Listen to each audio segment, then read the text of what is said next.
जय श्री कृष्णा। राधे राधे भक्तजनों, आज आप श्रवण करेंगे नाग पंचमी की व्रत कथा। सावन शुक्ला पक्ष की भाई बहन का प्रेम का रिश्ता है ये राखी बंधन।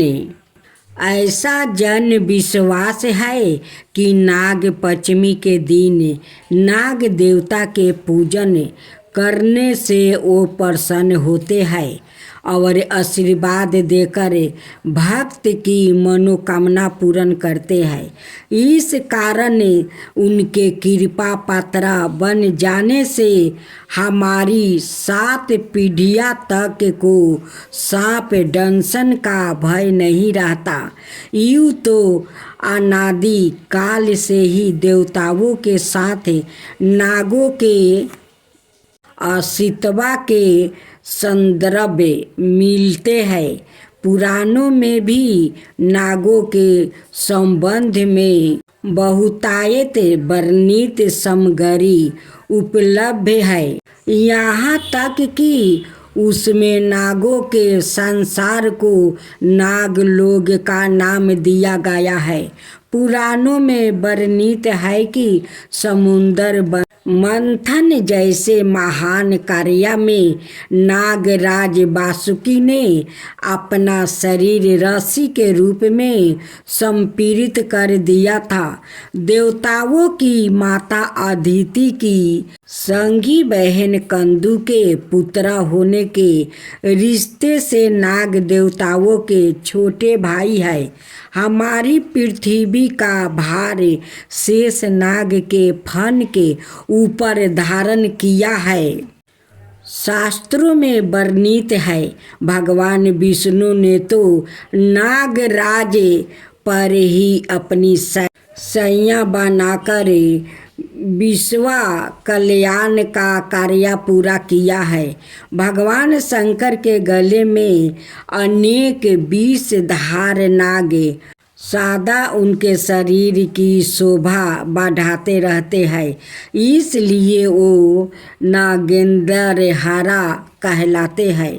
नाग पंचमी के आरंभिक इतिहास के संबंध में श्री बारहा पुराण में लिखा है कि इस शुभ तिथि को सृजन शक्ति के अधिष्ठा ब्रह्मा जी ने अपने प्रसाद से शेष नाग को अलंकृत किया और पृथ्वी का भार धारण करने जैसी सेवा के लिए जनता ने उनकी प्रशंसा की थी।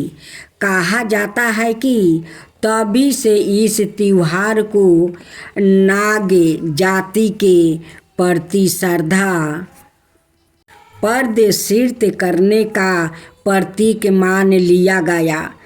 यजुर्वेद में भी नागों के गुण कीर्ति प्रशंसा और पूजन का उल्लेख मिलता है। इस व्रत का महात्म्य पढ़ने या सुनने मात्र से ही समस्त पाप नष्ट हो जाता है। पूजा विधि विधान। यह व्रत श्रावण मास के शुक्ल पक्ष की पंचमी को रखा जाता है। इस व्रत को करने के लिए एक दिन पूर्व यानी चतुर्थी को एक समय भोजन करे।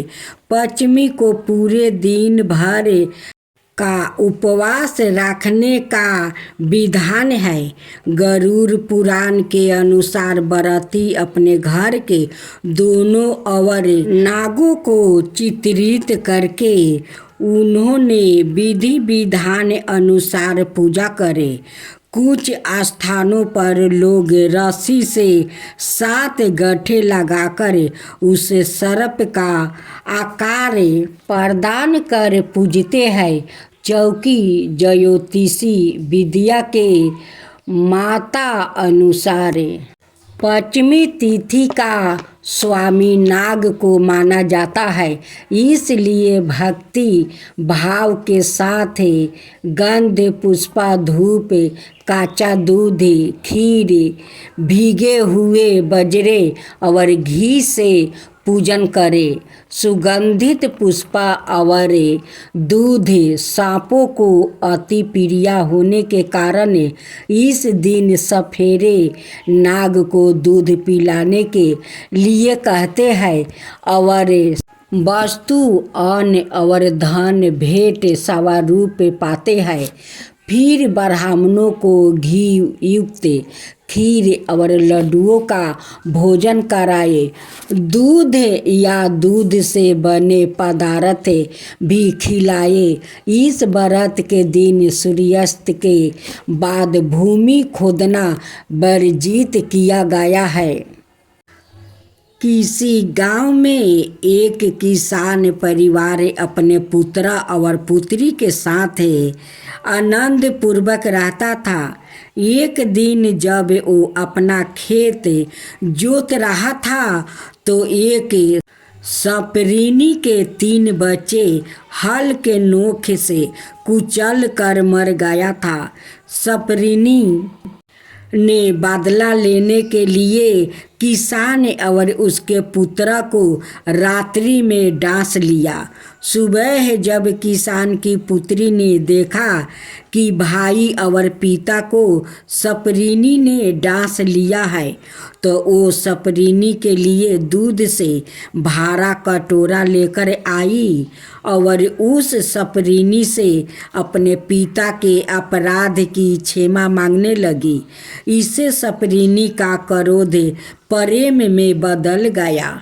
उसने प्रसन्न होकर उसके पिता और भाई का जहर आपस खींच कर उन्हें जीवित कर दिया। उस दिन श्रवण मास शुक्ल पक्ष की पंचमी थी। बस उसी दिन से नाग पूजा की परंपरा चल पड़ी।